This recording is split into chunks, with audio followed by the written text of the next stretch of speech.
नमस्कार।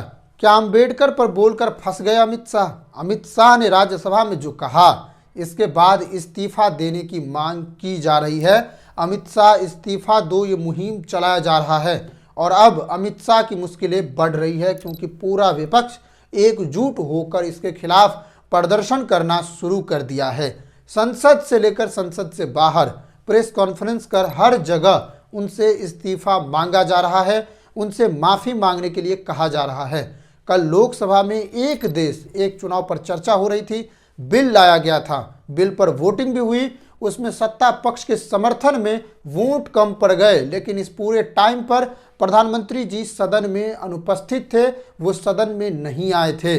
दूसरी तरफ राज्यसभा में संविधान पर चर्चा हो रही थी, जिसमें अमित शाह ने कहा कि अब ये फैशन हो गया है, अंबेडकर अंबेडकर अंबेडकर, इतना नाम अगर भगवान का लेते तो 7 जन्मों तक स्वर्ग मिलता। और अब अमित शाह के लिए ये बयान भारी पड़ गया है। इस पर खड़गे ने कहा कि कान खोल कर सुन लो, मेरे और मेरे जैसे करोड़ों लोगों के लिए अंबेडकर भगवान से कम नहीं है और पूरा का पूरा विवाद छिड़ गया है, अब मुश्किल बढ़ रही है। अमित शाह का ये वीडियो देखिए, आपको समझ आ जाएगा कि उसने सदन में क्या कहा है।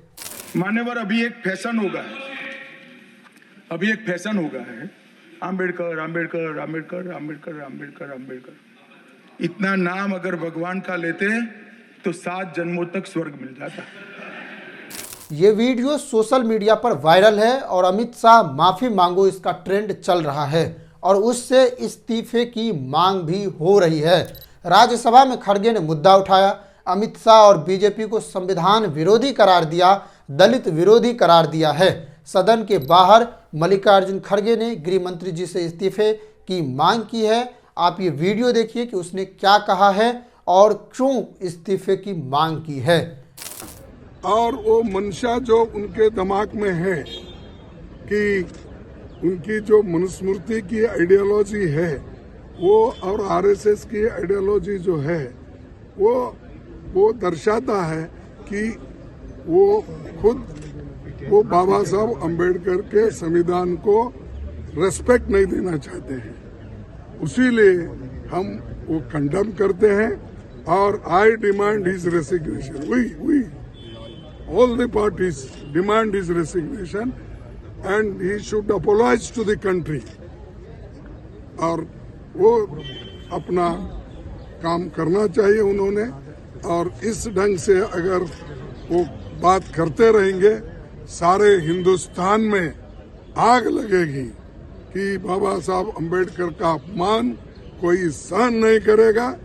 अगर उनको अपने जगह से इस्तीफा देना चाहिए और ऐसे अपमान कोई पार्टी कोई देश का आदमी स्वीकार नहीं करता। Thank you. कांग्रेस और तमाम विपक्षी पार्टियां इस तरह हमलावर हुई है कि प्रधानमंत्री मोदी को एक पर एक 6 पोस्ट करना पड़ा है, अमित शाह के बचाव में उतरना पड़ा है। उनके प्रवक्ताओं से ये चीज़ नहीं संभाली जा सकी, जो अमित शाह ने कहा है उसको अब बचाव में उतरना पड़ रहा है। भाजपा की ओर से संबित पात्रा प्रेस कॉन्फ्रेंस कर रहे हैं और बचाव में उतर गए हैं। आप ये वीडियो देखिए कि विपक्ष ने अमित शाह को किस तरह से घेरा है, जमकर नारेबाजी हुई है। नारेबाजी में कहा जा रहा है बाबा साहेब का अपमान नहीं सहेगा हिंदुस्तान। और आप ये वीडियो देखिए किस तरह विपक्ष एकजुट होकर अमित शाह के खिलाफ मोर्चा खोल दिया है, मुहिम चला दी है। माफी मांगो, माफी मांगो। अमित शाह माफी मांगो, माफी मांगो, माफी मांगो। अमित शाह माफी मांगो, माफी मांगो, माफी मांगो। अमित शाह माफी मांगो, माफी मांगो, माफी मांगो। अमित शाह माफी मांगो, माफी मांगो, माफी मांगो। अमित शाह माफी मांगो, माफी मांगो, माफी मांगो। जय भीम, जय भीम, जय भीम। जय भीम। इस बयान का क्या मतलब है, जिसमें कहा जा रहा है इतना नाम अगर भगवान का लेते तो स्वर्ग मिल जाता? क्या ये मोदी शाह के द्वारा जो अंबेडकर नाम का जो वस्त्र पहना गया है कुछ दिनों से उसका पर्दाफाश है? कांग्रेस अध्यक्ष मल्लिकार्जुन खड़गे ने कहा है कि भाजपा और आरएसएस तिरंगे के खिलाफ थे, उनके पुरखों ने अशोक चक्र का विरोध किया। संघ परिवार के लोग पहले दिन से भारत के संविधान के बजाय मनुस्मृति को लागू करना चाहते थे।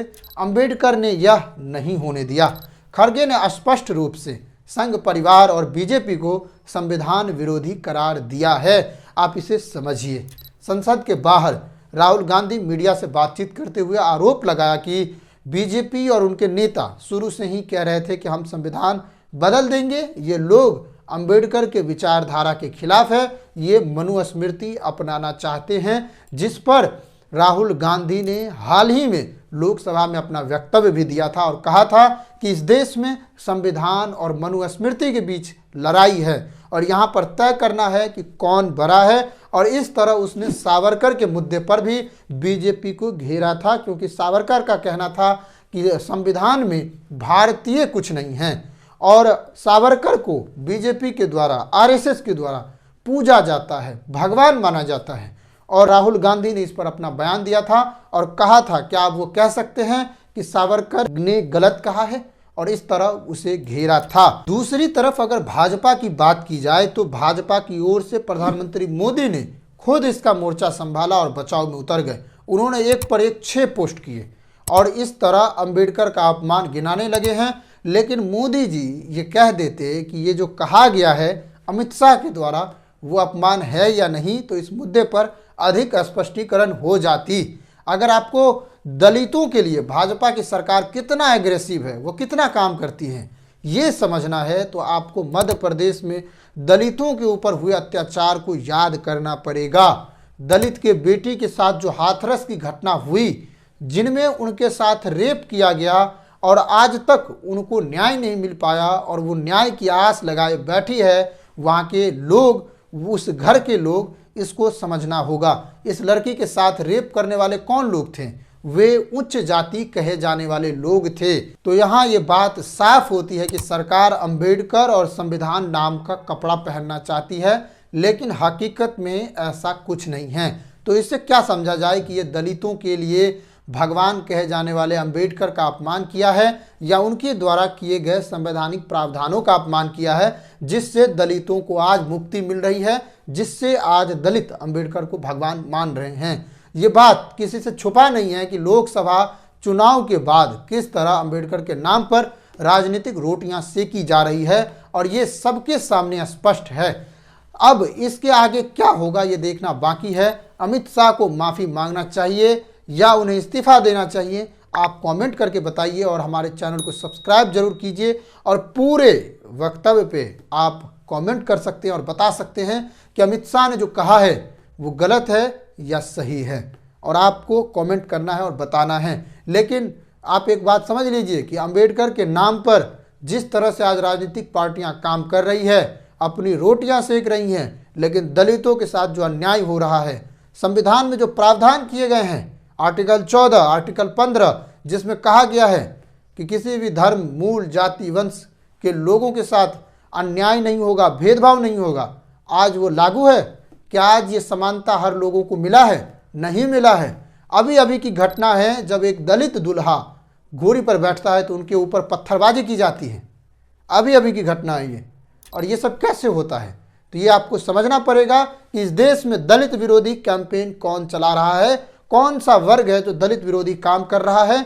वो उच्च जाति का वर्ग है और वो उच्च जाति का वर्ग आरएसएस से आता है, आरएसएस को समर्थन करता है, बीजेपी को समर्थन करता है, और ये बात आपको समझना पड़ेगा। और यहीं से संविधान विरोधी लड़ाई शुरू होती है और बात की जाती है, और इस बात को आपको मानना पड़ेगा। हिंदू एक हो जाओ का जिसने नारा देते हैं, जो नारा देते हैं, वो हिंदुओं में एकता आए इसके लिए क्या कर रहे हैं? इसका जवाब आपको नहीं मिलेगा। जब दलित समाज का आवाज़ सदन में उठाया जाता है तो चंद्रशेखर रावण, उनका मुंह बंद करा दिया जाता है, जैसा कि आपने वीडियो में देखा भी है। हम आपको ये वीडियो दिखा देते हैं। आर्टिकल 15 सर, भारत में आज भी घोड़ी चढ़नी बंद होती है।